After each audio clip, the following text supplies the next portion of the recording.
played drums, and like How many of you in the final? there's five of us.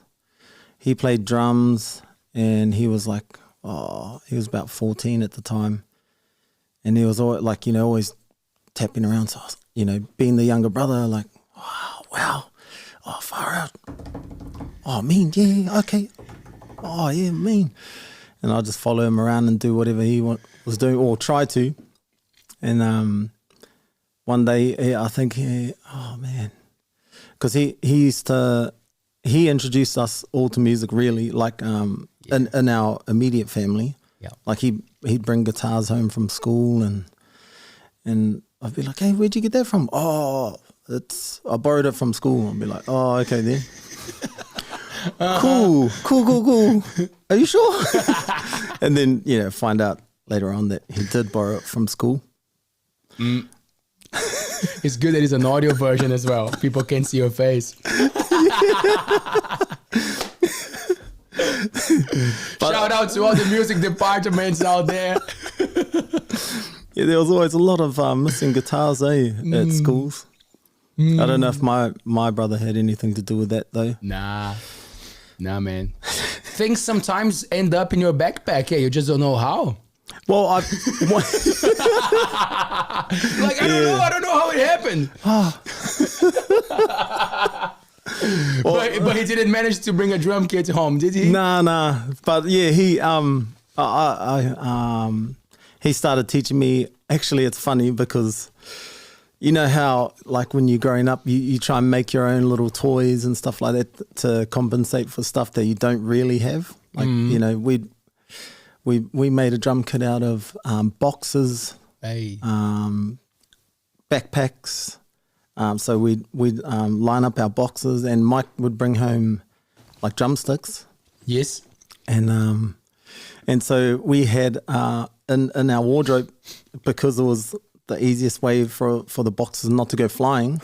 So they were jammed in there, and we'd like just be bashing on the cardboard boxes in the wardrobe, and we'd kick without, like, do like a kick like that. Oh, for the kick drum. Actually kicking. Kick it.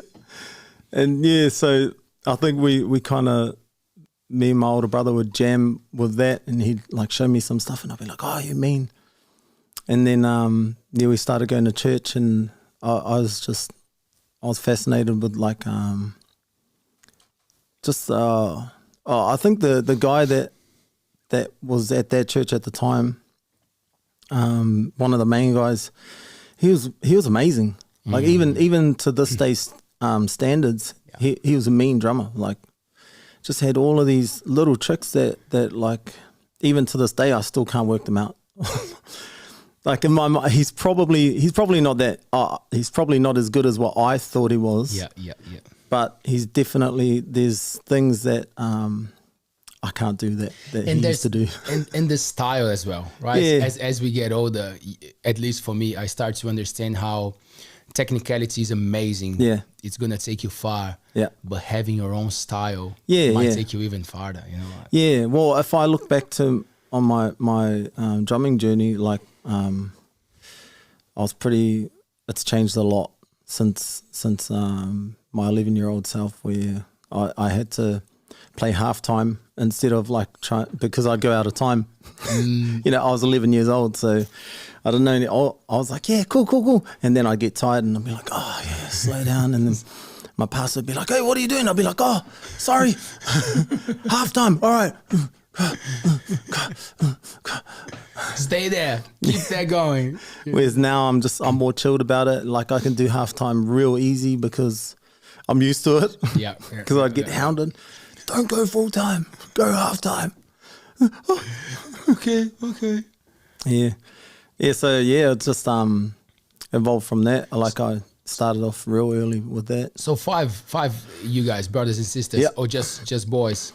Our baby is she's the girl, and she's very much our baby. There's big gaps.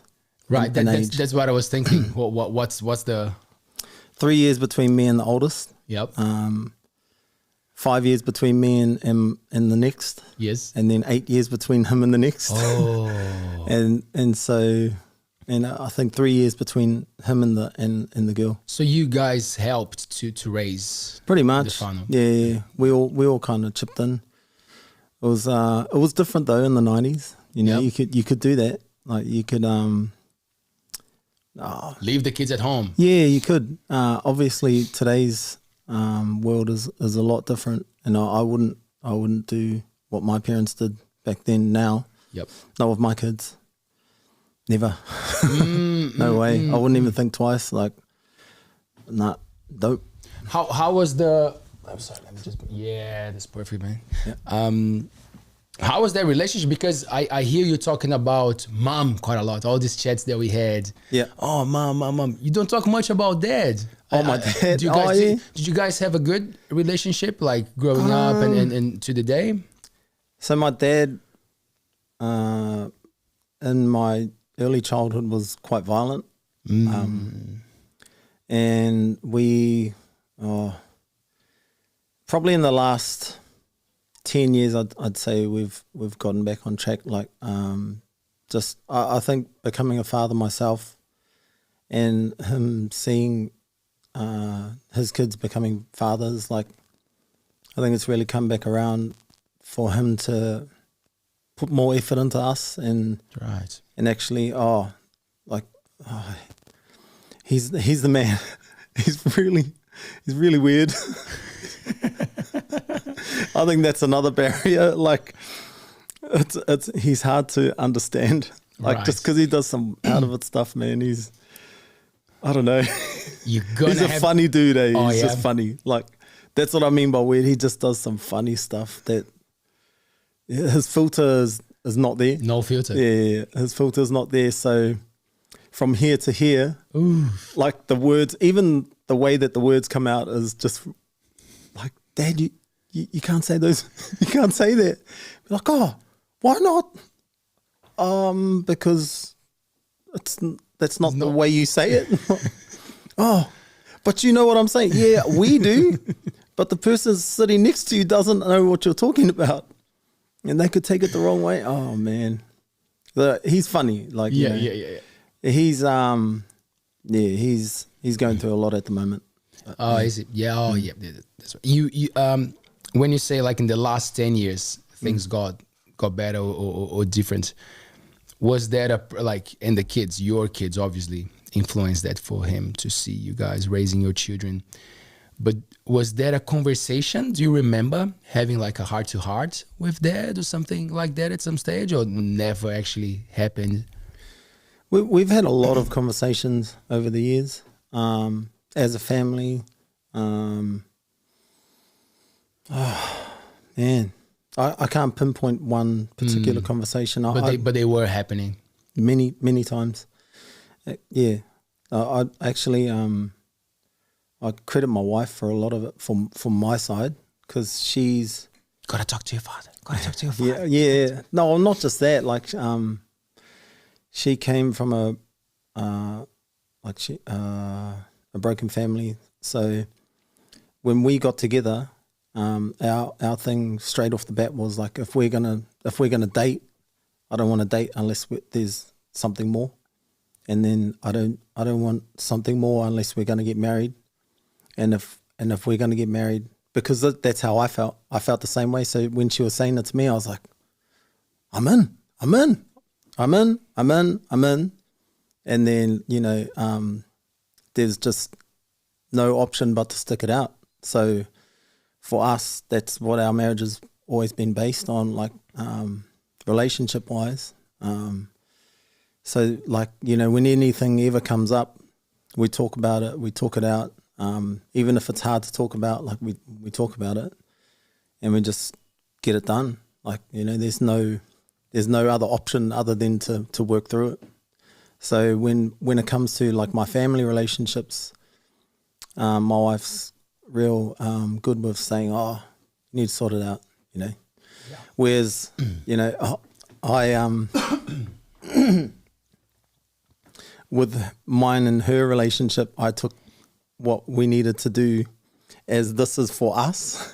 But like my old way of looking at relationships is for everybody else. So I just do whatever. Like I didn't really care. I didn't put the effort in.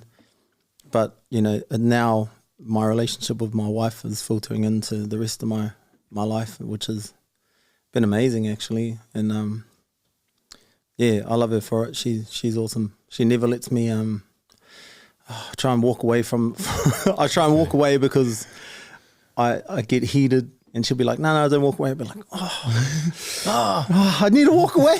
I really need to walk away. She'll be like, no, let's figure it. Oh man. Yeah. Right now? Yes. But I gotta It pays off though, eh? Oh, yeah, 100%. And like I wouldn't want it any other way. Yeah, like, yeah. You know, we it's crazy because, you know, I'm more in love with her now than I ever have been.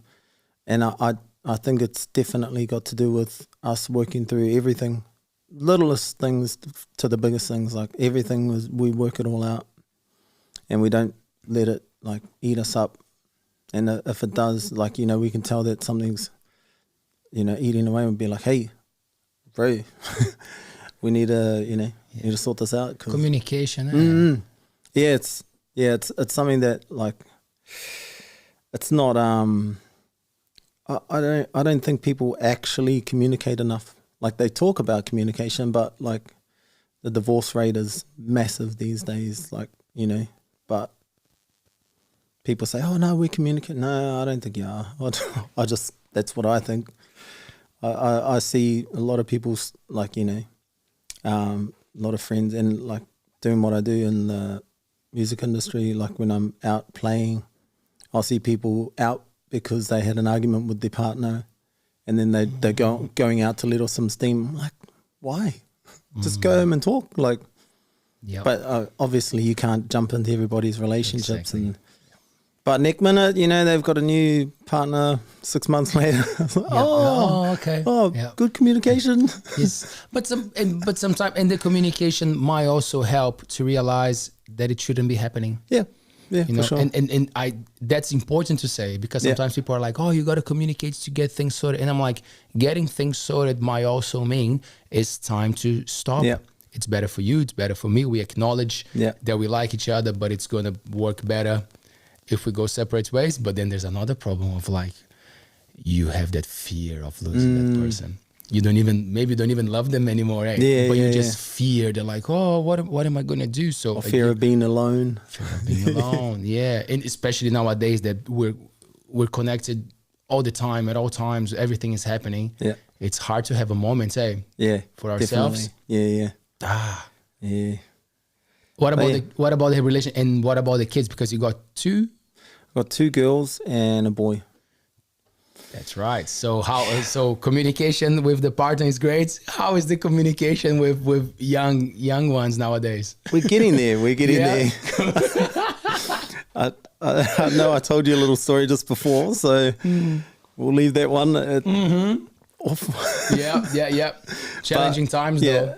No, well, I think it's just teenagers being teenagers, and for me, it's interesting, and I actually enjoy learning how to be a different parent to how I was parented, because you know we all have different parenting styles, and I appreciate my parents for everything that they did for us, but there's a lot of things that I won't do that my parents did, because I saw the mistake, because we had such a gap in age with all of the kids. So, you know, we by the time we were old enough and the younger ones were coming through, like we were old enough to understand what we had to do for our families, like, you know, for our own kids.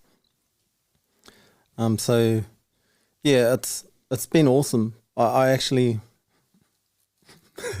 as much as it hurts sometimes, it's good to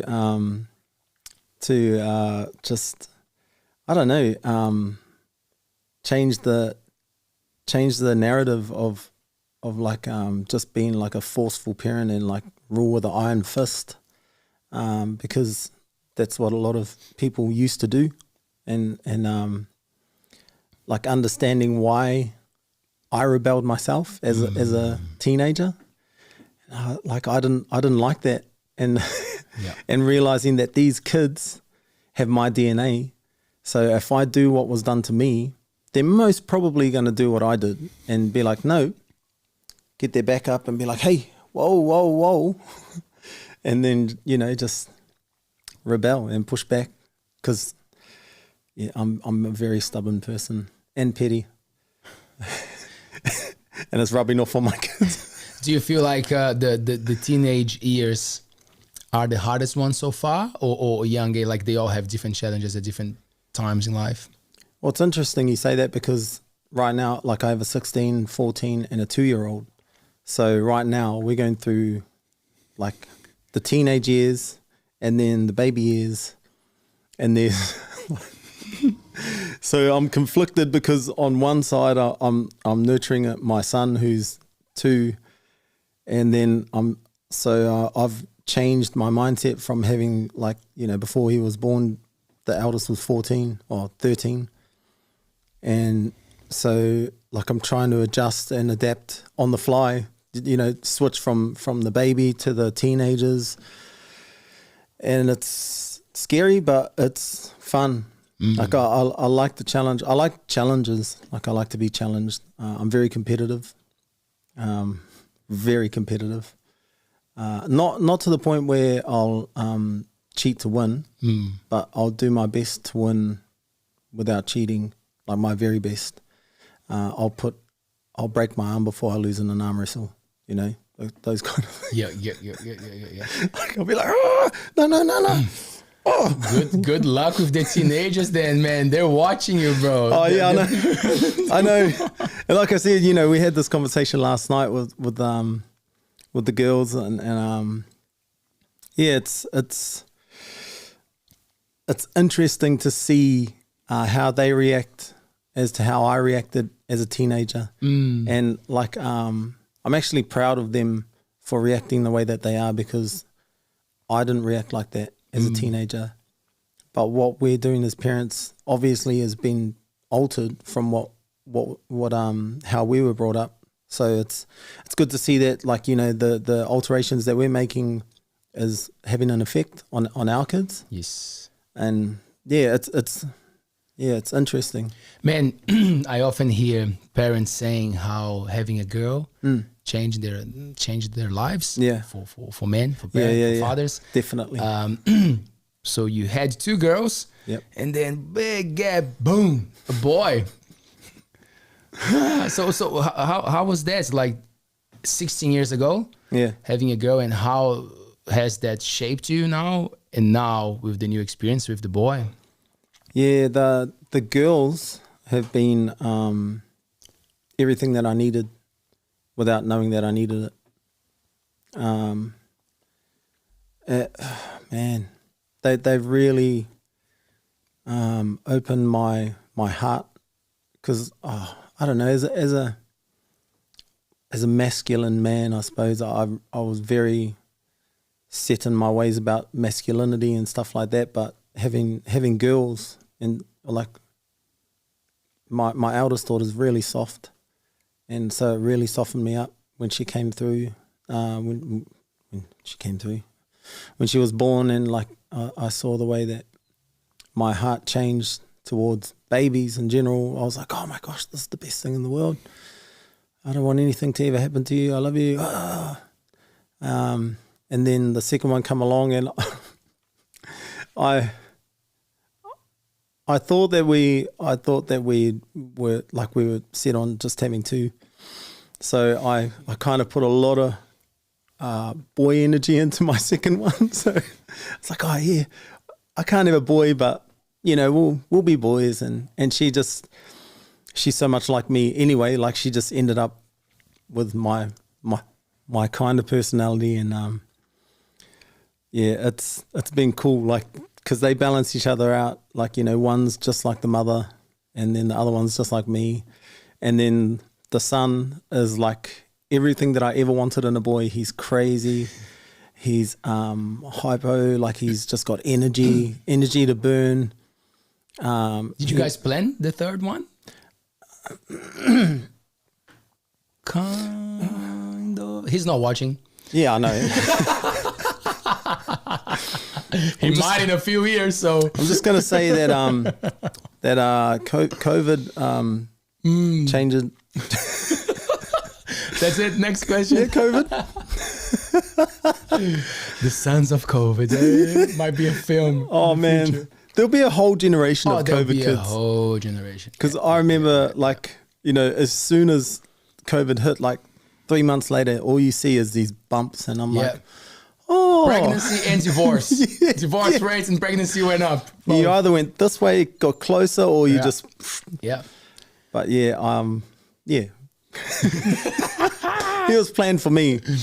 I've always actually he was definitely planned. He just the timing wasn't planned. We definitely he's changed our life, because his first week that he was born, he had a lot of complications, and it kind of made us, you know, decide that he's definitely it.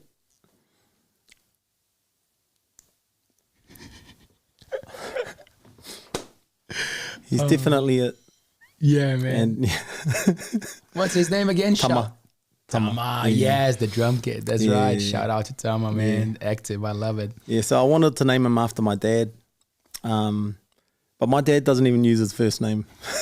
My dad uses his middle name as his preferred name. My dad's first name is Taiaho. Yeah. And he's named after our chief. And I thought, I'll name my son after my dad, you know. Have heaps of pride. And then my wife's like, oh, you know, your dad doesn't even use his name, eh? And I was like, oh, yeah. Yeah, no, he doesn't, eh? And then she goes, oh, you know, we were talking about it, and I was dead set on it. I was like, nah, he's going to be Taiaho. And then she goes, oh, what about Tama? And I was like, yep. Tama's not. Yep. Because I can buy drums. Yeah. I mean, because Tama's such a beautiful name, and it means son and boy, not drums, at all. Yeah. Not buckets. Go for Tama. Yeah. No cardboard boxes anymore. Cardboard, come here. God damn, should have called you Tama.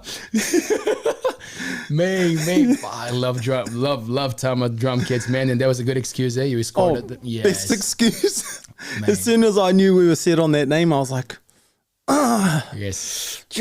1 year old, massive, like 8-piece Tama drum kit. Happy birthday, son. Yeah, we'll get there. We'll get there. He's got his drum kit at the moment. Mm-hmm. Oh, I've got his drum kit. I'm you're looking after just looking after it. Yeah. Good. Bro, so 5 brothers and sisters. You are a performing artist. That's your jam. Yeah. Right? You live in Brisbane at the moment? Yeah. Spending some time in Aotearoa, which is beautiful. Yeah. I'll be going down to Wanganui, Whanganui, however you say it, however you prefer to say it. I have no bias. And then, is that your jam full time in Aussie? Yeah. I've been full time since 2011. Man. Yeah, it was accident really.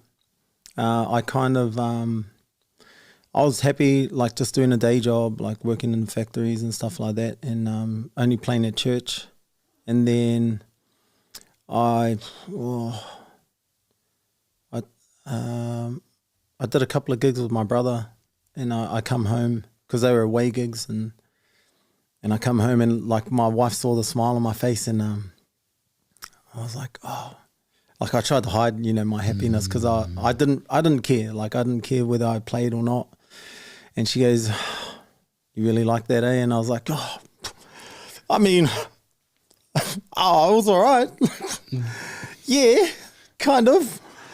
I mean, yeah, it was cool to play in front of people, and you know." And then she was like, "Oh man," because I had a few muso mates hitting me up, and they were saying, "Oh, bro, join our band. You know, we'll get these gigs lined up." And I was like, "Nah, bro, it's not for me. It's It's not my life. Yeah. It's not for my life. I'm not about that life, you know. I'm just only going to play in church, and you know, that's me. I'm safe here. This is my comfort zone. Yep.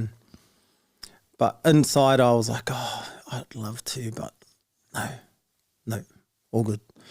And then my wife was like, oh, all right, you can do 1 gig a month. And I was like, oh, are you sure? Are you sure? Are you sure, babe? Are you sure?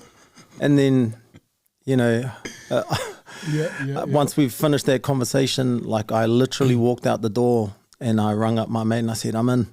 And he's like, all right, next Saturday. And I was like, oh, whoa. Are you sure? And he's like, yeah, next Saturday we got a gig. And I was like, oh, okay. So, and then one thing led to another. By the end of that year, I was doing like 2 gigs a week. And then at the end of 2010, my boss sold the business and he said, oh, look, unfortunately, they don't want to keep anybody on. So you'll be made redundant. And I was like, oh, okay then. And then I had the conversation with my wife and we're like, oh, so what should we do? And I was like, well, I can get another job. She's like, yeah, okay.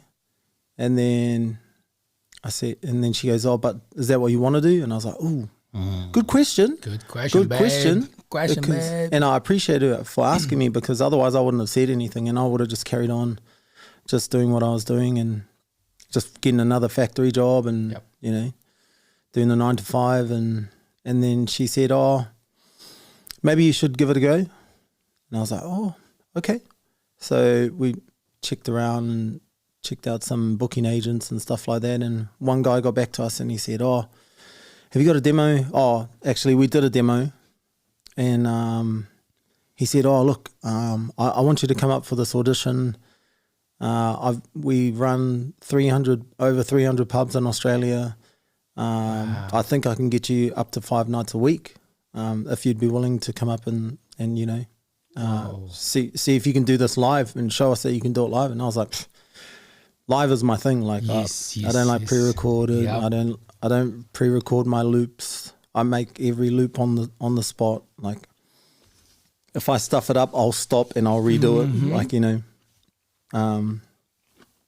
Yeah, so we went up there and did that, and he was like, yeah, I'll get back to you. Cool. And then I think I got made redundant on the 5th of November in 2010. And then by March, I got another job in between, like a day job.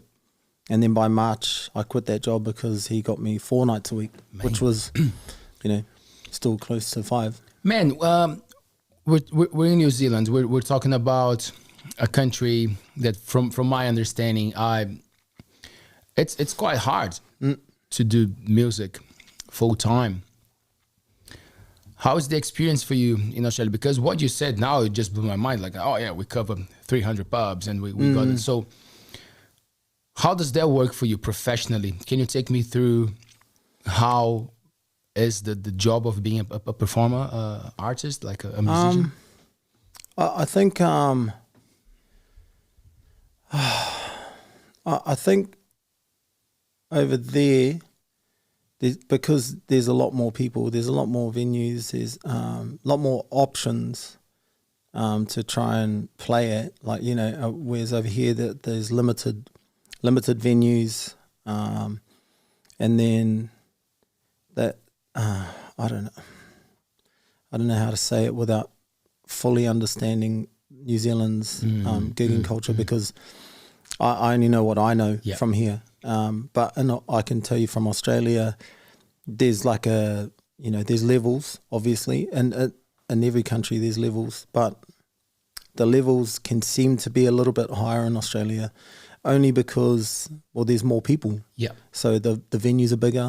They make more money at the venue. Yeah. So they have more money to share or to distribute to, you know, different. Because we had a chat about that, say how the pay is crazy, how in New Zealand is hard. Like it's the classic, we'll shout you a meal. Or, And then they still do that in Aussie, not as much. They want to try and get the best value for them. Yep. Obviously, like every other business here, but they're a little bit more generous there because they understand. Just from my experience, they've understood the value of live entertainment and live music as compared to like karaoke, like, you know, chucking in a karaoke night or something like that. They understand that, like, they understand better. Yep. That you can put a live musician in a venue and they'll attract, like if the capacity is like 500, they'll attract 200 people that will sit there and watch them and have, you know, drinks. And so they're spending money while they're sitting there. Whereas like a karaoke might attract 100 people, or they might attract 300 people that are just waiting for their turn. Yeah. You know, and so they might attract more people, but they're not making the revenue. Like, that's you right. know, and so they understand it a little bit better. So I think, and I think there's just more money there. And that's the thing. When you have a live act, people will have a couple of drinks more. Yeah. They will ask for food. You know, like instead of coming at 5, having a meal, leaving at 6:30 or 7, they will stay. Yeah. You know, and when I got that, that's when I decided to like charge fair for my art. Yeah. You know, because people see you playing for only those 2, 3, 4 hours and they think that's it. Yeah. You stopped the whole day to prepare, you load up, you know, like there's the pack down, and there's your life. Yeah. Of practicing, learning the songs, being the front man, you know, and no one sees that. Yeah. You know, so when I started to click that, I'm like, I come to this place. Yeah. People don't stay at the tables, and now we're jamming. Yeah. They're here for the whole time. Yeah. And you want to pay peanuts? Well, ask the peanuts to play them for you. Yeah. You know? So, you know, like, so when I started to click for that, I'm like, but then there's a catch, because all the musicians will accept less. Yeah, I think that's where we need to get it right as musicians and artists. And, you know, I get when people are just starting out, but if you're an established artist or local musician, you shouldn't be taking, like, you know, the peanuts that they're trying to pay. You should be like, hey, no, we need to bump this up, because everybody else that's coming through is going to expect this, and then you're going to expect it on the next venue owner, you know, the next person that hires somebody else. They're going to have this low standard of payment. And then, like, I've found even in the last 10 years or so, like, people, they haven't bumped the prices up at all. They've stayed the same, even with inflation. Like, so you got to set your bar higher in the start, like, just to make sure that you'll be safe during the times of, like, inflation and stuff like that. And like, if you're good enough to do it anyway, you're going to get it. Like, you know, and if you're like, man, I hate to say it, but if you're not up to that standard, then you can't expect it either. Like, you kind of you have to understand that there are people that you might think are doing the same job as you, but you got to understand that they could be better than you. And when I say better, it's not necessarily having a full dance floor. It's they making that venue more money. Yeah. Because there's bums and seats, and there's bums and seats getting up to the bar or ordering from the table or whatever, you know, it's ordering more, spending money at that venue. You might sing, like, for me, I've always stuck to the songs that I love to sing myself. And so I've created a niche for myself. So when people hire me for a venue, I'm like, all right, I'm just letting you know, this is what I do. I don't sing Sweet Caroline. I don't sing The Horses. Don't ask. No, I don't sing Wagon Wheel. That's the way it's gonna be. Oh no, little dark man. Oh no, fuck! No. I didn't know that song, and then we played a wedding. I think it was one of the last weddings that I played, because it's just not my jam anymore. And then my bro said, "Oh, it's an Australian couple. They're cool, getting married in New Zealand." And I'm like, "Okay." And they're like, they want us to play this song. I'm like, yeah, what's the song? Horses, whatever. I'm like, shit, whatever. Like, it's definitely not what we play. But we learned. Yeah. Man, every time, like, we would play a song. When we would finish the song, they would ask for the horses. And we're like, we just played. We just played the fucking horses. Yep. Play it again. Yeah. I couldn't believe. Yeah. That's an Australian hit. It's crazy. It's a virus. Yeah, it is. And it needs to be stopped. Little darling. Needs to be stopped. Okay? In New Zealand, it's wagging wheel, bro. I know. Such a great song, though. I refuse to sing that as well. I even like, so... it's a good song, but yeah, played too much. Oh, yeah. They're great songs. Old Crew, Medicine. I love listening to it. Like listening to it on the radio. Because like the way that it's produced is That's cool. why it's a hit. You know, it's a well-written song. Catchy. The production's great. You know, the everything about the song on radio is amazing. But then when you hear like 150 drunken people singing it over there, over there, over there, over there, over there, over there, over like, here in your ear, yeah, screaming it, and like, and they don't even know the verse. No, they just know what the word horse Just wait for the chorus, and they're like, "That's the way it's gonna be." Nothing. Oh man. We need to bring that guy on the show. What's his name? Daryl Braithwaite. Must be one of the richest men in the world right now. Just by their funny enough. Do you know him? No. I don't know him. But I don't want to know him, Leo. No. He's a great singer. He's an amazing singer. Yeah. And his band Sherbet, before he went out solo, they had some amazing hits in Australia. And he's far out. He is on, man, vocally. But my catch when people ask me to sing that song is I say, "Oh, tell me who wrote it."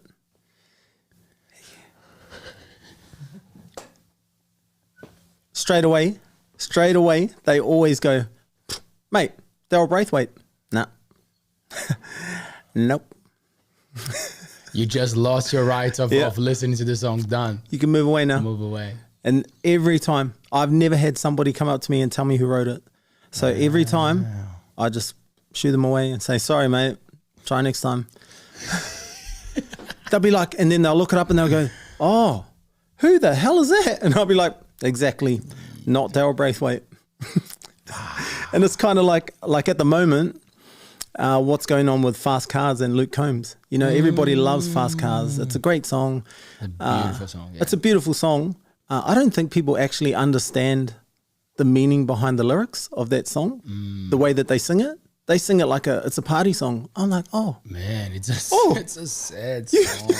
You guys don't understand what's going on in the song, do you? Tracy and like, they're Chapman, like, "Come on, mate, Fast Cars." I'll be like, "Oh, man, no." It's a deep song. Yeah.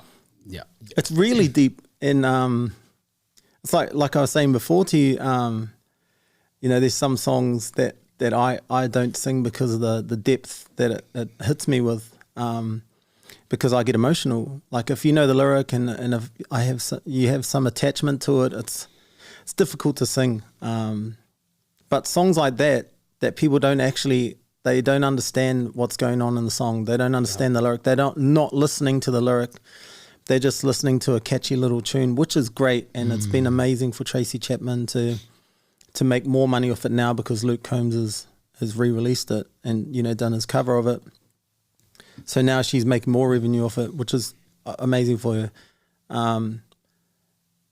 I wish more people understood it, understood the song and the lyric, and understood why these lyrics hit so hard at the time, and even now today, even more so. I'd say, like, because they don't understand how political she was as an artist. They just see these songs. They don't even understand, like, give me one reason. Great song. Beautiful lyrics. Amazing, deep lyrics. People just go, "Oh, give me one reason to stay here. Yeah.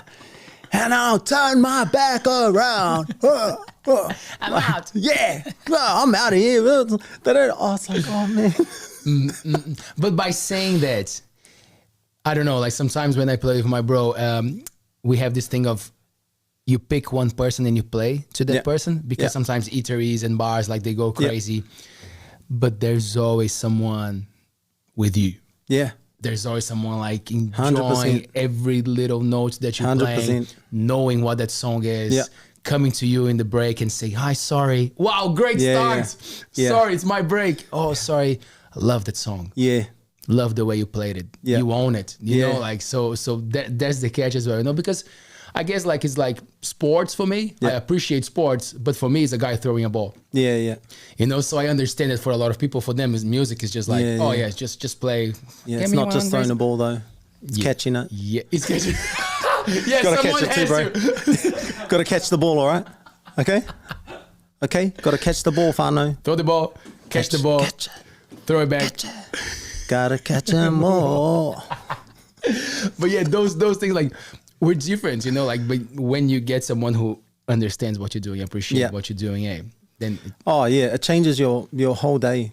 Like, and your... Could change the weekend for you. You know, you could have had like 4 gigs beforehand that were terrible. Nobody was listening. And then you turn up to one gig and you just see somebody connecting with the songs that you're playing, and seeing like seeing people not just on one genre like connect with you, but on more than one genre. Yeah. Oh man, that blows my mind now. I'm like, yes, you get it. You get music, because music isn't. You don't just listen to one genre and go, that's it. If you do, then you're small-minded. Sorry, bro. You come on. Yeah. You have to appreciate music. Yeah. Like if you say that you're a music lover, or you love music, you have to appreciate what music, like every style of music, in its own way. Like you don't have to listen to it all. You don't have to go, yep, this is my jam, because it's not. I appreciate like Brazilian music. I can't play it. Probably you can't name the artist, but Yeah, you know the musicality of it. They have a far out. They have a salsa night in Brisbane every Thursday night at a venue.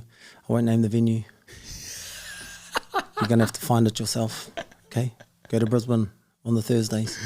Anyway, they have a salsa night, and there's a band that's been playing there for like 10 years. Wow, solid. And they are one of the best Latin bands I've ever heard in my life, and they're amazing Latin music artists, and they're really good at what they do. I could never do that, but I appreciate it. Yeah. And I would never be like, oh yeah, I could do that. I would never think, because like R&B is my main thing that I love, and I love to play. I could never jump in their arena, nor would I want to, because that's them. Yep. And they're really good at that, and I appreciate that for what it is. It's just not something that I listen to all the time. Like, you know, I grew up listening to heavy metal, like, you know, a bit of everything. Yeah. I think in Aotearoa we're exposed to a lot of music here, which has been like great for musical development, because, you know, if you understand different styles, you can, you know, adapt easier when you go into the style that you like, and that you find is your niche, and like you put all of your flavors that you've picked up along the way into that style, and it's like, man, like you hear bands like LAB, like, man, wow, you know, far out, so different. Like the Core Brothers, their music is like out of this world, like, you know, crazy over here. You got Ara, who used to play in Catch a Fire, and then you got Joel Shadbolt, like the voice of an angel. And then he could play the guitar, like, oh my life. Yep. It's like, bro. So consistent, eh? Oh, Those yeah. guys are consistent. Yeah. It's a great But like show. if you look at their background in music, Massive. it's so diverse. But then they come together and they make this amazing music. I don't even know what style you can't even really put it in like a slot, because it's LAB, like, you know. Man, how was for you? So where are you and Stan on the Five Brothers? I'm number 2. You're number 2. Yeah, he's number 3. Oh, so he's the 8 year apart. Yeah, so 5 years between me and him, and then 8 years between him and the next. how was for you to watch him developing? And I guess I would have to ask him to watch you, because he was looking up to you guys. I would believe all the brothers. Yeah. But for you, how was that to see like the little brother doing his thing? Would he come and chat and like ask about music for you guys, or was just like you guys were all jamming? It was a big thing, like let's jam, let's play music together. I think because we like by the time, oh man, me and my older brother were always playing in church, and then once he was old enough, he'd come in as well, and he'd start singing, and he was my like I was running our youth group for like a couple of years, and I would always get him to lead worship for us, and he was like 15, 16, and so like I knew that there was something different about his voice, and I loved it. Like he's my favorite singer. He's like there's heaps of people in the world that are amazing, but he's always been my favorite singer. Like even at my wedding, I got him to sing a song at my wedding when he was 14, and you know, so like he's always been my favorite singer. I play more instruments though, so I'll just leave that there.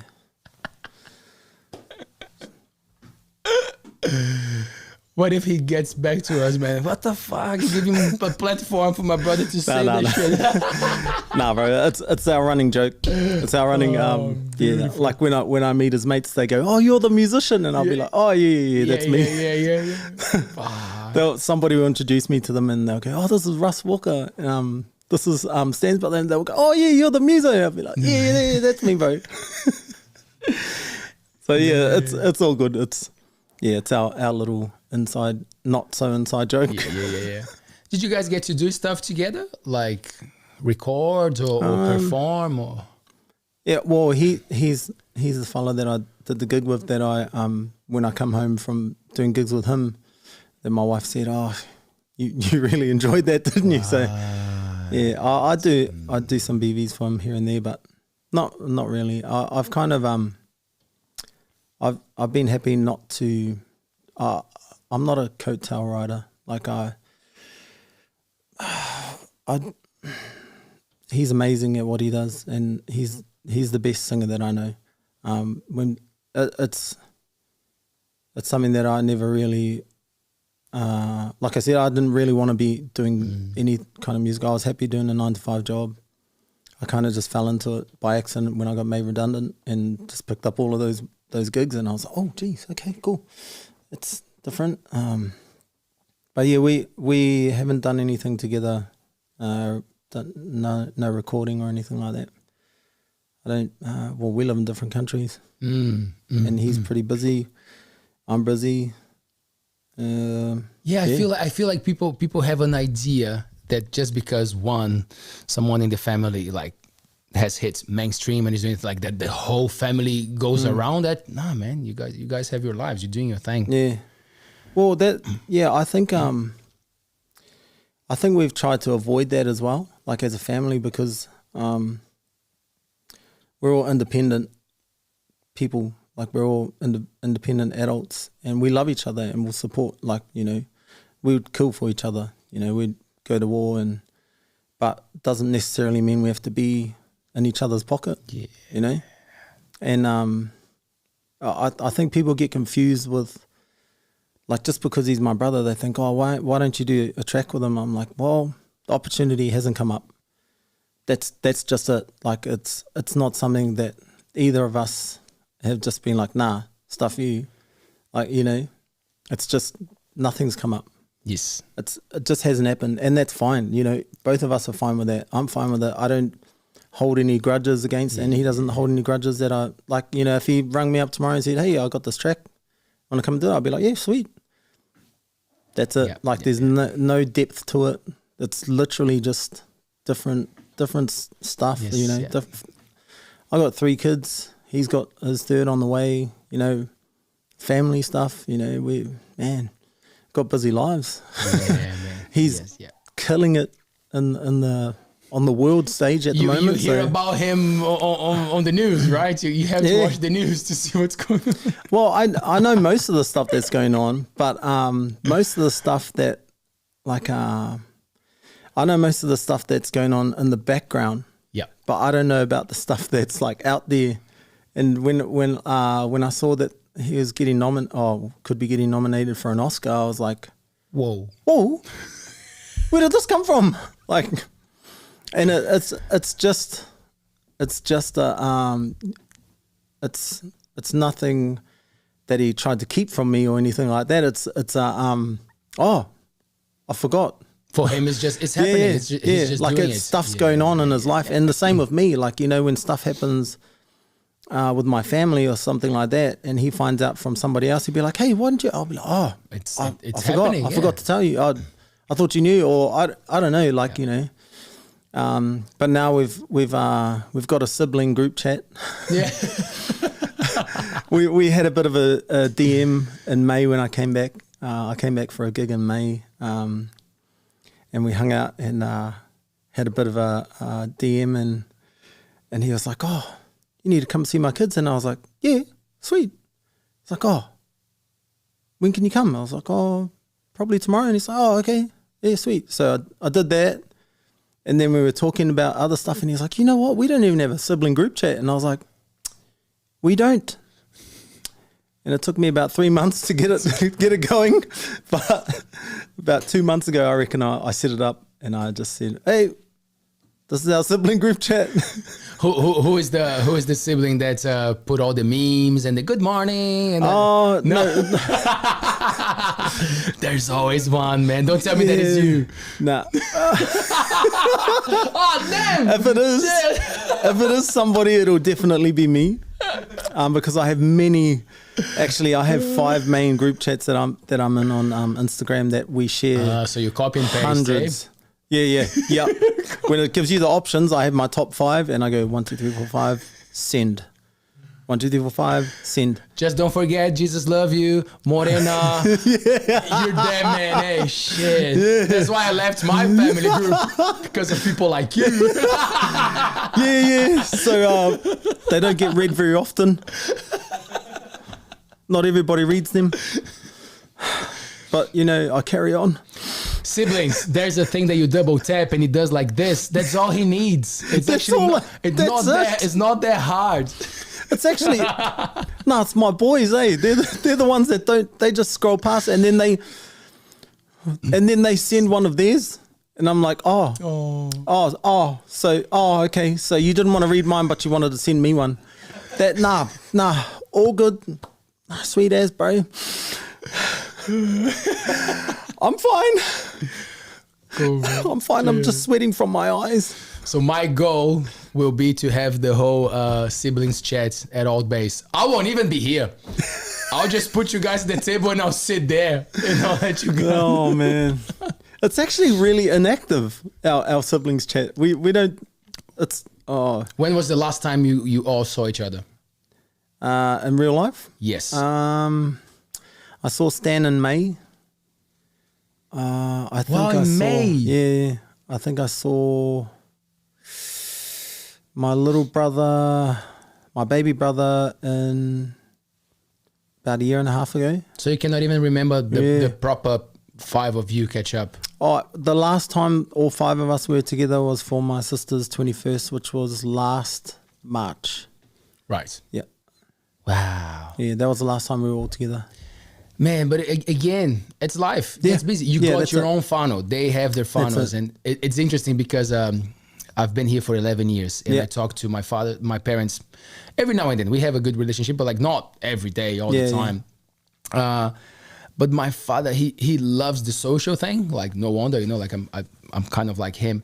But he asks me these questions and I reflect on them. He's like he remembers friends, my friends, that I couldn't even remember. Yeah. He's like, oh, the other day I saw the father of the blah, blah, blah. Have you been talking to them? I'm like, Dad, I barely talk to Taylor. And we live, work together and all that stuff. And sometimes we don't even chat. Like it's hard to keep up with people. It is. And an interesting thing is with technology now, it's like timeless chats. It's a never ending thing because like back in the day, you would call someone, hey, Yeah. hi, bye, Yeah. boom, end of start. And nowadays it's like, hey, 2 weeks later, hey, how's it going? Yeah. And then a month later, yeah, I'm good. How are you? And I'm like, hey, the conversations stretch. Yeah, no, I'm a bit more persistent than that. I said I love you. Good morning. You're gonna get I'm back like, bro, to you gonna reply? Hey, I'm here. I'm here. I do the one emoji. Oh yeah. Like, Waving.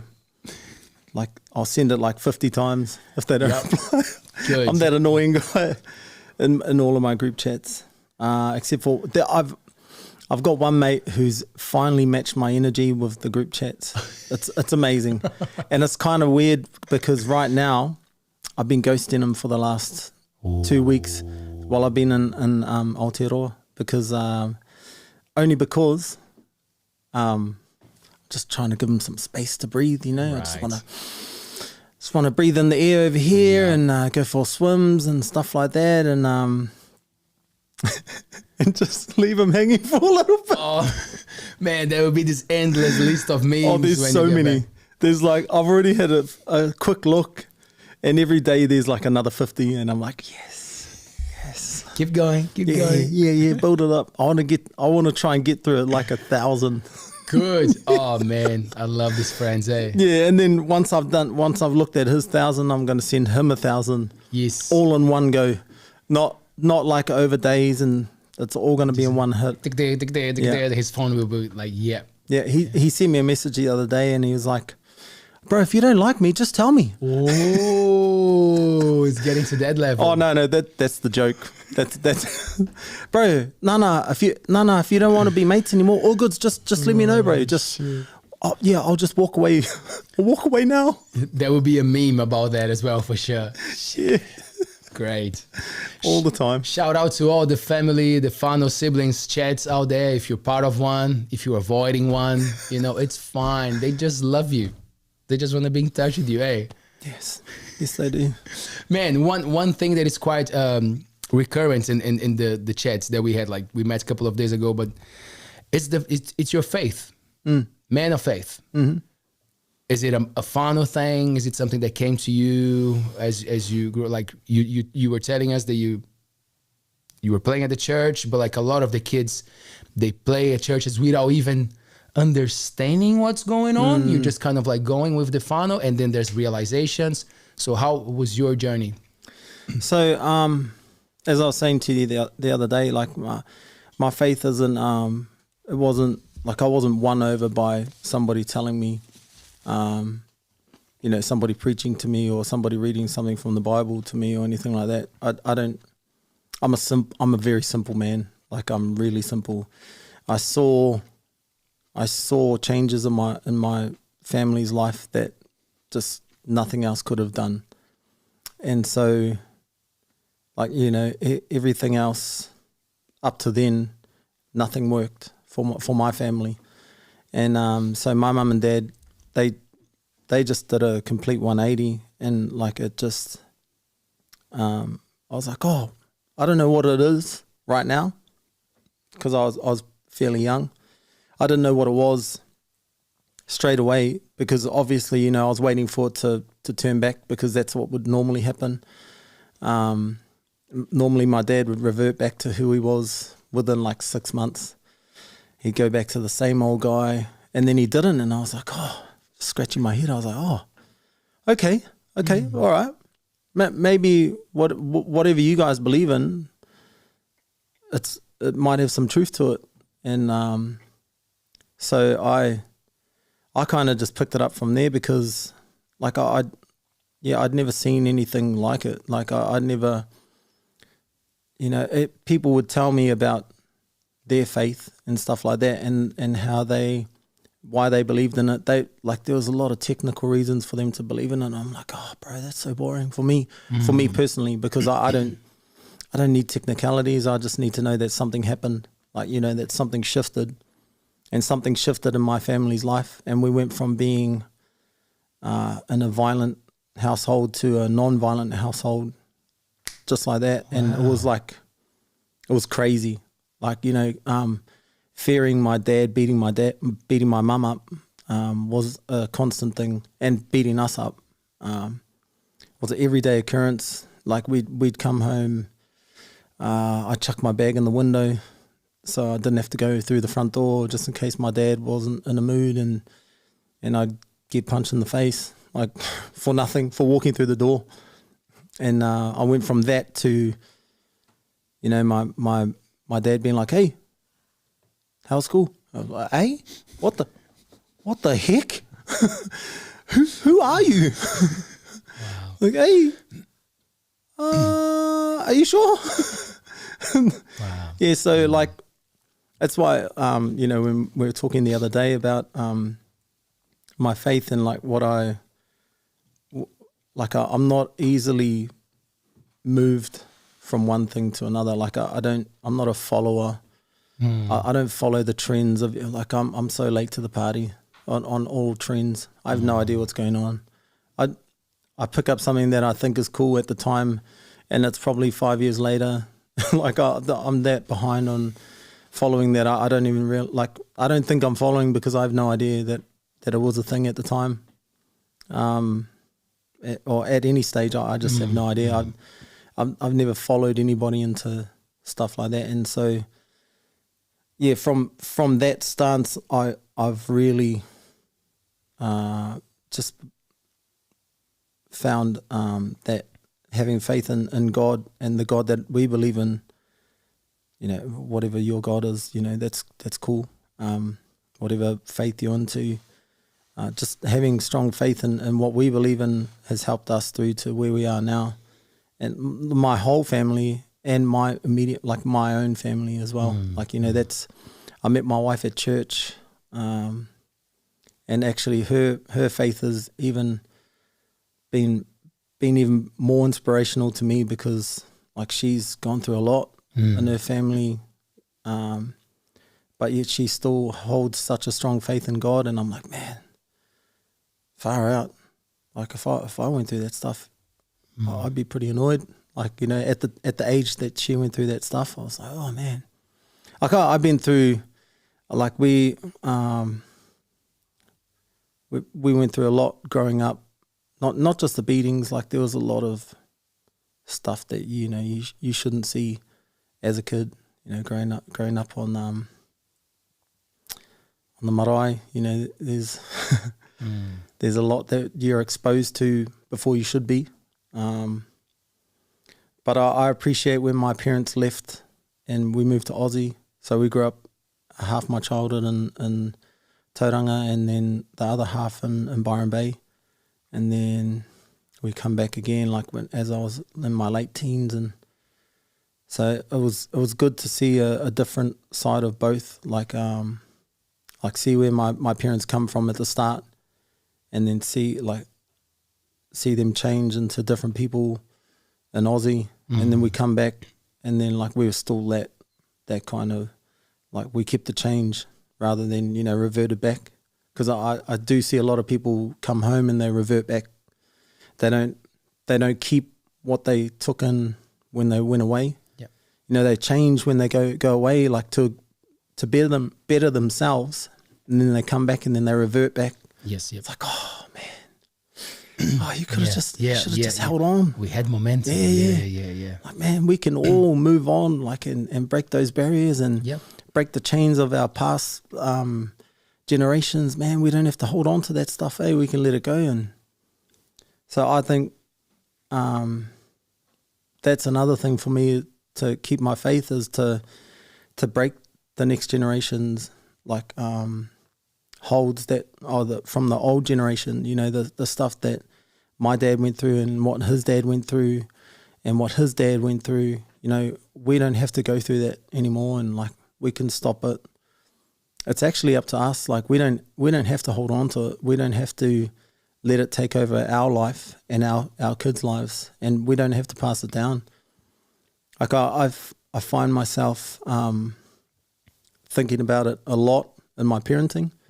Like I'll look at my kids and I'll be like, oh, like they're doing nothing. But I'll be sitting there and I'll be getting annoyed at them, and I'll be like, oh, this would be a point where my dad would just walk over and give me a hiding for nothing. But I'm just getting annoyed, and I think it's funny. You know, I'm like, Farah, you really annoy me. And then I'll just say it out loud. I'll be like, hey, geez, you're annoying. And I'll be like, and then we'll laugh it off. Yeah. So, like, you know, we don't have to do what they did just because they did it to us. Yep. We can stop it straight away. Like, it does not have to go past us. So dad would drink quite a lot, or no? It was. My dad was not really a drinker. He was a weed smoker. Oh wow. Yeah. What? Yeah. Oh, it's terrible. It was terrible. Like if he wasn't high, that's when he'd be angry. Oh. Yeah. So he needed it to mellow out. So whenever he wasn't high, that's when it would happen. Oh, okay. So yeah. Interesting enough, points for weed. Yeah. I'm not promoting it, but it's an interesting thing there. Yeah. Was the lack of it, which is also not good, of course, because then it shows that there was an addiction. Yeah. Far out. Yeah, it was huge. But that was like when he stopped smoking, that's when he stopped. Like he stopped. There you go. And that's why it was such a drastic change in our life and such a big moment, and like a real reason to find faith in whatever happened to my dad. I was like, oh, yep. Okay. Like, because we saw what would happen if he stopped smoking, if he stopped drinking. He drank, but not like, not more than the weed. But whenever he'd stop or try and stop any of that, oh man, all hell would break loose. Like, it was crazy, like very hostile environment. But then he stopped that, moved in with some elders from the church because mum kicked him out. And then like 3 months later, he was back with us. And, you know, we were all trying to test him, trying to push his buttons. Yep. They didn't work. And we were like, what? Wow. Are you sure? Oh, hang on, we'll try this button. Yeah. It's not. Wow. Yeah, nothing. And just so drastic. Like it was, yeah. You can't deny it when it happens in front of you and you see it. Like you see his physical form actually change from being such a angry person to a happy person. And it's like, it's crazy. Yeah. As I get older and I talk to more people who have faith and looking at my parents, because in Brazil it's massive. The Catholic Church is just massive, but it becomes kind of like a sports thing of like you have to say that you got a religion. It's weird if you say that you don't, even if you don't practice it, like you just got to say it. So I grew up, when I realized that it was not for me, it was automatic that I opposed it. You know, I went from being part of it without understanding why I was part of it to understanding the institution. That's what I want to talk about, because it can be fucked up, you know, to opposing it. And now I'm more like, wait a minute, it's a bunch of humans and we're all unsure about how to deal with this life thing. And we're going to find the things that help us. And the trick is to identify the ones that are not good for us and see how we're going to go about them. But again, the institution also has its problems. And we were chatting before about that. Like, it must be tricky though to be so passionate about it and have your faith and see that a lot of people use the name of God or the religion to do some weird stuff, right? We mentioned Uncle Brian, Mr. Tamaki, but there are many around the world that might not necessarily follow what you would follow. And it becomes a bit of a messy gray area there. I reckon. Oh, man, it's so hard because like even like so when we came to faith, like there was a lot of hype, you know, and like we went to a very charismatic church, you know, it was a cool band and stuff like that. Do you remember what church was it? C3 in Byron Bay. Yeah. Shout out to Graham Morgan, came to our show, C3, yes. So So in my heart, I was always a C3 man. So, you know, any other church was like, like, no, they're not C3. But I think because we got so involved in our church, in our denomination, that, you know, you get to meet all of the pastors around your surrounding churches and stuff like that, and get to mingle with everyone. Like, it's cliquey, just like any other organizations or, you know, group of people that gather together. There's cliques. There's always cliques. But yeah, it's tough to really stand up and say, like, you know, that you're a follower of God, because like there's so many people that they say that, but they don't back it up, and they're coming through. Like, when I say they don't back it up, it's like, you know, their home lifestyle. Like, what are they like at home? I don't know what they're like at home. But then you see all of these flash people that are, you know, say that they're Christians. Like, all of these famous people, they're like, oh, you know, hallelujah, praise the Lord, blah, blah, blah. And I'm like, oh, it's hard not to seem judgmental, because I don't know them. I don't know them at all. But then, like, you see their lifestyle, like they're out drinking and like, you know, high consumption as well. Yeah, and then they have like consumerism. Yeah, and you just see like the stuff that they do, and it's not a judgment for me. It's more of a discernment. Like, I'm trying to discern for myself, because I don't want to portray myself as that kind of Christian that is out in the clubs, you know, out at strip clubs, because I don't. I actually don't. I've never been to one in my life, which I'm very, very proud to say. As a 38-year-old man, I've never been to one. Don't plan on it. Don't care for it. Don't want anything to do with it. But all my mates that have been to them, they laugh at me when I say that I've never been.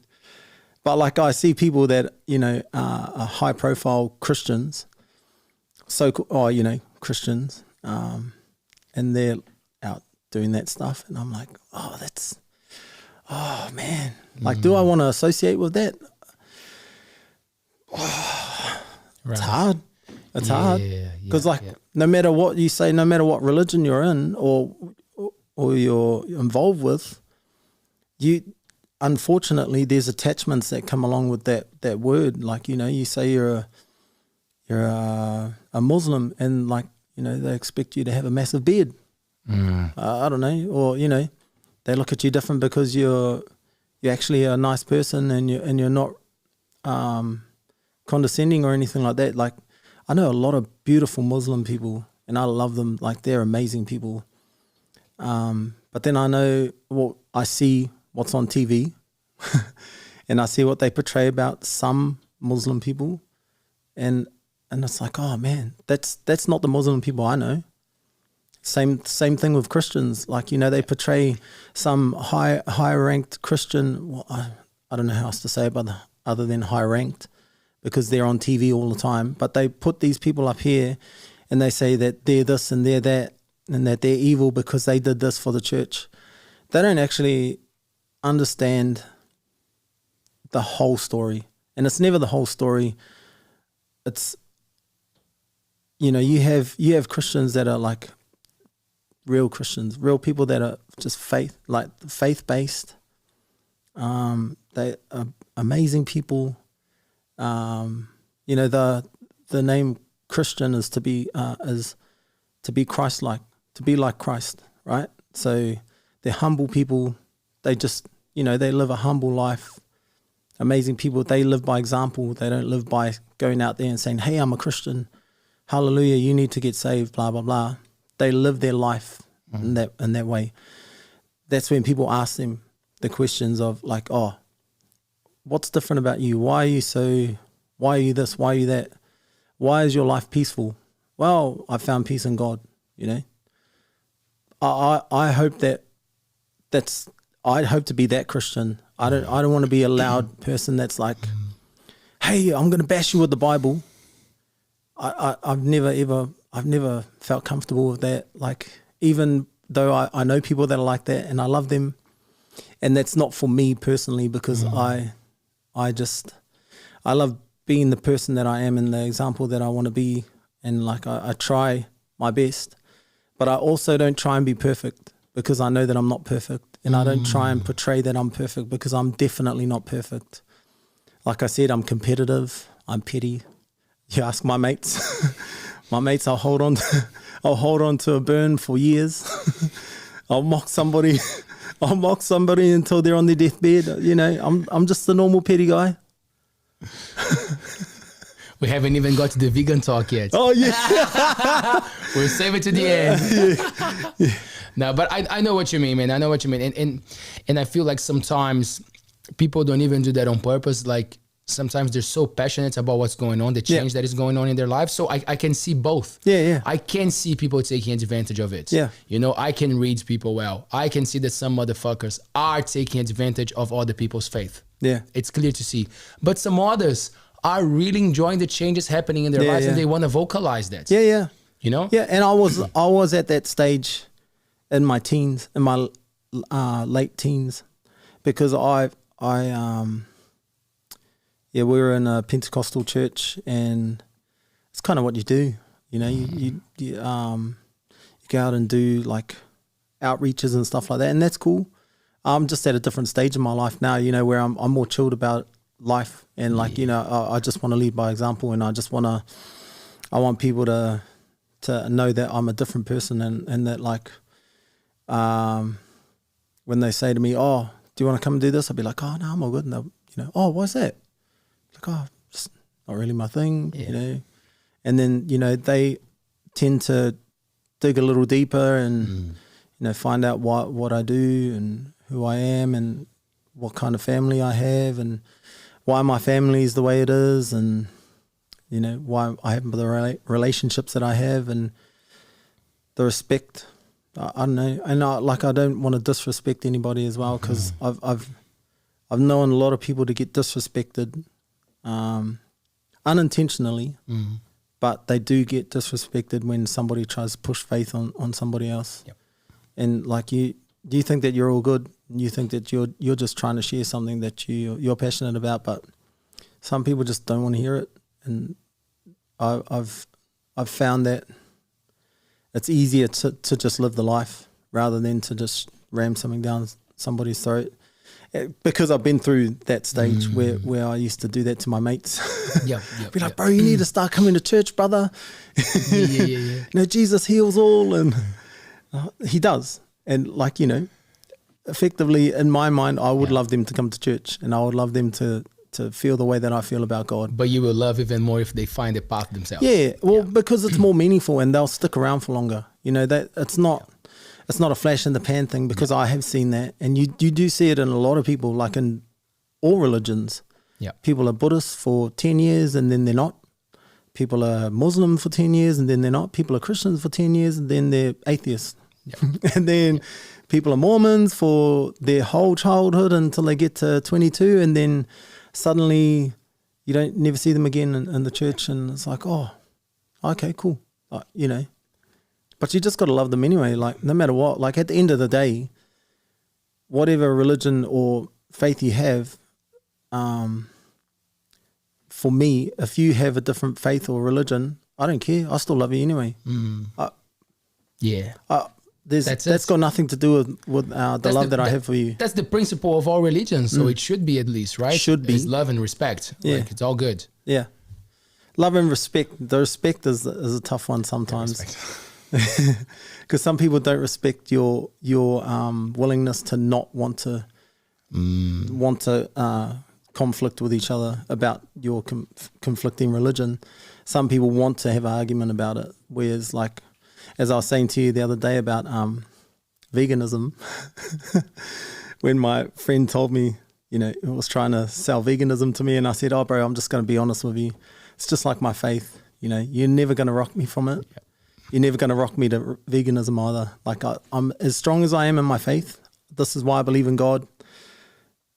That's how passionate I am about not trying to restrict food that goes in. Like, but that's an interesting take though, because, and I'm not trying to give it the vegan talk, but like when you say I'll never do it, aren't you also putting a bit of a restraint there, like a possibility that the same way that your life changed when you became a Christian, you know, like if you're staunch, then you say, oh, never. Yeah. Oh, I'm ready for this. Because what I say is I'll never restrict myself into like something that like I'm only allowed to have this style of food unless a doctor tells me otherwise. It's good for diabetes. It's not. What? No. Oh. I'm diabetic. Okay. So just because veganism is like good for some things, it's good for a lot of things, right? But it's long term, it's not for me. Really? Yeah, long term for the diabetes specifically? Well, it's just not as good long term. I have a lot of vegan friends, and I've got a vegan mate who's just switched back to meat because his body didn't work. Yep. Like he was a vegan for like 6 years, and he thought, you know, he felt better, and he thought because it was the ethical side of it. Yeah. Ethical. He thought that he was doing the right thing, so he made himself believe that he was feeling better. But as soon as he got back onto meat, everything's changed in his body, his health. He's just sometimes it's just not meant for people. Man, and I have that in mind. I'm comfortable with that idea, and I feel like it's a similar path to me. Like right now in my mind, it just doesn't make sense to consume. Yeah. But I don't make that a rule for myself. I'm like, man, you never know what's gonna happen. You know, like we might be it might be like the Armageddon, you know, like, and we'll have to go and hunt and do stuff. I don't know. I have to keep myself open to things. Hey. Yeah. Well, and I'm the same. Like, you know, my pushback on why I don't want to be a vegan or a vegetarian or anything else like that is because if I'm hungry, you love meat. No, I just love food. Yeah, I don't care. Like if you made me a vegan feed, you go for it. I'll eat it. Yeah. But if you told me that I'm turning into a vegan because of that, I'll kick back because I'll be like, no. Yeah. It's just food. Like I don't care. Like it's cool that it doesn't have meat. I'm not eating it because it doesn't have meat in it. I'm eating it because you've prepared a feed for me. Like. It's food. It's fulfilling the need that I have right now. That's all. Like I'm not trying to put a label on it. I don't like the label of vegan, vegetarian, and pescatarian. And that's what shakes up relationships. Yeah. Because suddenly you're part of a group. Yeah. And I feel like that can be so beautiful because when you find a group, it's cool. You relate to those people. But the problem is being in that group might mean that you don't appreciate the other groups, then you mock the other groups, and you're addicted to the other groups, and you're like, oh, now it's not cool to be in that group anymore. Yeah. I still mock the other groups. I mock all groups though. You know. But you want it. That's the thing. When it's sense of humor and it's legit, I feel like that's the best relationship with friends. Like you're fine, but if something goes wrong, you're the first one to be there for the bro, right? 100%. Yes. Yeah. You know, I'll go to war with them. Yes. You know? And you bring some meat if they're sick in the hospital because of their fucking vegan diets. Fuck you, vegans. God damn. Hey, one more cool thing that we haven't touched yet, but it was such a cool thing that you told me the other day that Whakapapa Maori. So what's your marae? Oh man, put you on the spot. I have so many. Oh right. Yeah, I have so many. But then my main whakapapa is in Tauranga. So that's where I grew up. That's where I relate to. That's my home. Tamapahore is where I grew up. I grew up on the hill there. And but obviously I whakapapa to most of the maraes in Tauranga Moana. I'm pretty sure Manaia Marae out here, out these ways is something that I'm sure somebody will bum me out, but I met a family member here a few years ago. She told me about it, and I was like, oh, because I'd never met her, I'd never seen her before in my life, and she comes up and she started rattling off some names of my We're family. We're cousins, they're like all Maori. Yeah. I was like, yeah. Well, because when people say to me stuff like, oh, and it's hilarious all the time. doesn't matter who it is or how long it's been, but whenever somebody comes up and goes, bro, you know Stan Walker? Bro, that's my cousin. I'll be like, true, bro. I'll be like, true. Far, where you from? And they'll say like somewhere completely different. And like, I know enough to know like if they're from, you know, certain areas that there's no way. There's no way. And then Russian. And then, bro, and then they snowball. They what do you call it? It's hilarious. And then they're like, yeah, cuz, bro, blah, blah, blah. And then there was actually, the last time it happened was a couple of months ago. This guy come up to us at a gig. And because I was playing with another Māori fella, he goes, oh, actually his girlfriend comes up and goes, oh, see that fella over there? I was like, oh, yeah. That's Stan Walker's cousin over there. And my mate that was with me, that I was playing with, he goes, Far, is that right? Russ, do you know him? And she goes, oh, no, that's Stan Walker's cousin over there. And I was like, I looked over at him, and then he come over all chuffed, and he's like, yeah, well, I'm Stan Walker's cousin, eh? And I was like, I was cracking up inside. And then my mate goes, bro, you know this is his brother, eh? And he's like, oh yeah, so and then he goes, oh, bro, my nan was telling me that yeah, so my nan, and I was like, oh, bro, all good, bro. Where you from? And yeah, anyway, I think there's times where I allow it, and I'll just go, oh yeah, sweet, all good, mean fun, and then there's other times, even when I know they're right, I'll deny it. Just to be a dick. Just to be a dick. Just because like I don't understand the arrogance behind it. No. Like, because they come up real arrogant about it and they're real cocky. And I'll be like, where's this coming from? Like, why do you think you're cooler? Like, why do you think you're so cool that you have to come up and say that you're my brother's cousin?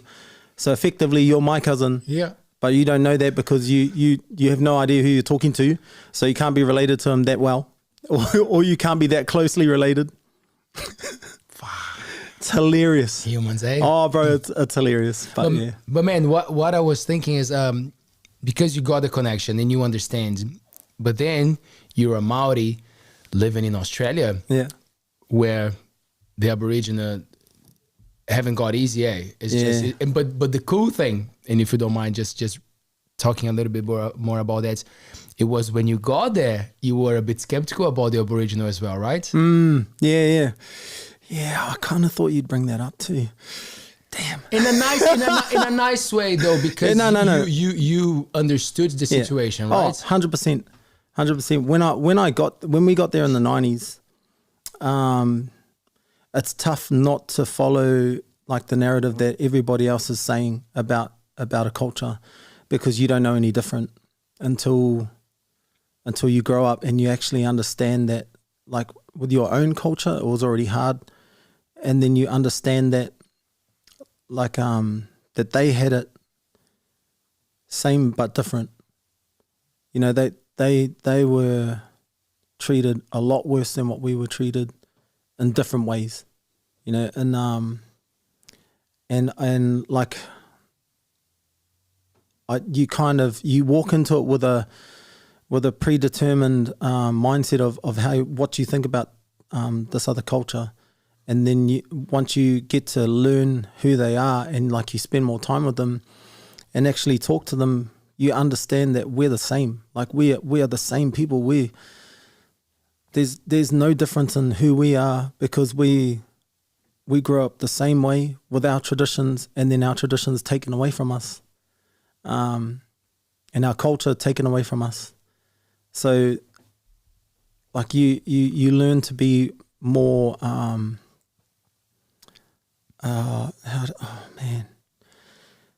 more accommodating to their, what you think is like a roughness, you know, but then like as I've grown up and as an adult, I've learned, because I have a lot more Aboriginal friends now, and I call them whānau because we're close. One of my best mates, he's really introduced me to their culture. He used to work at a performing arts school. He was the head music guy there, and so we got to know the kids and we got to understand their culture a bit more, and we got to exchange a lot of different culture stuff just through music actually, which was amazing. We got to go into their space and like understand them more as people and understand what they're going through, and that our story is so similar. And like, so now I love them just as much as I love my own people. And like whenever I see them on the street now, I'm just like, "Che brother," Yeah. And now I think that they're as understanding towards us, because they were told something different as well when we come over. When Māoris come over to Aussie, that we were there to take all their jobs, apparently. You Kiwis just come over here to take our jobs. So they were, that's the narrative that they were told. But now that they understand our culture and that we both have cultural backgrounds that are very similar, there's a mutual respect. Like you can walk down the street now, give a chair to any black fellow over there, and 9 times out of 10 they'll give you the "Hey bala, hey gun." It's there's that mutual like a nod, Yes. like, "Yeah bro, we get it." And that's mean. Like it's mean as it's. Yeah, I feel like at the same pace that things go wrong in the world, seems like it's going wrong on the other side of the spectrum. Man, people are getting together. People are paying attention. Yeah. And removing those barriers. Yeah, I think nowadays Indigenous people all over the world are starting to understand that their narrative was told by the wrong people, and it wasn't painted in the best picture. And so now we're learning to understand each other better, and so the respect between cultures is like far out. It's beautiful. I mean, look what Stan's doing at the moment. Like, he's a Māori artist in that movie in America. Like he has no right to be there singing a Māori waiata on a feature film in Hollywood. He's got no right to be there, bro. And he's like breaking down these barriers and like the cultural exchange, whether people like it or not, or whether whatever their agenda is, whether it's happening. We're starting to understand each other way better and love each other more and have more support for each other. Oh, bro, it's beautiful, like just to see it. And yeah, Yes. I don't want to talk too much because I'll start to cry. That's beautiful, bro. Man, me and Corero, thank you so much, bro. I'm glad things lined up for this to happen. Hard. Yeah, me too. Would you like to? Nah? Bro, I'm like fully sweating, when I get up, you're going to see my whole back is full of... Damn. It's going to be a wall of water. Well, we were talking about warm-ups, Yeah, warm-ups. It's 100% up to you. Do you want to play a tune or we finish here? What do you want to do? Don't like to put people on the spot, but you're on the spot. Yeah, all good. I'm not weak. Yes! I don't know what to sing though, but... Ladies and gentlemen, what a pleasure. We have Mr. Russ Walker. If you want to bring the bro to rock your party in Aussie, if you're lucky to catch him in Aotearoa, you're lucky. But in Aussie, that's Facebook, Instagram, bro? Facebook is Russ Walker. Instagram's Russ Walker 30. Yeah, Man. pretty much. Nice. So simple. you're based in Brisbane, but you would go around for gigs and stuff, or mainly Brisbane at the moment? Yeah. So I've been doing a lot of traveling and between like in Queensland lately, just because COVID, and so I had to travel out to Toowoomba, which is like 2 and a bit hours away, every weekend for the last 4 years. It's been amazing. Love it. I know the drive so well that sorry, but I reckon I could close my eyes for about 5 minutes and still be on the road. Sorry, Mum. Sorry, babe. Sorry, kids. Sorry about that. But here you go. Which means that he will make it to the venue. If you still hire alive. the bro, he'll be there. I'm still alive. Still alive, man, and rocking. Thanks so much, bro. Oh, man. Yeah. Just trying to think of something. You name it, bro. You call it. Yeah. So we grew up with a lot of different styles of music, but I reckon soul R&B was probably the main influence in our house. So I'll sing an old Al Green song, actually, I reckon. I could think of younger days when living for my life was everything a man could want to do. I could never see tomorrow. I was never told about the sorrow. Then how can you mend a broken heart? How can you stop the rain falling down? How can you stop the sun from shining?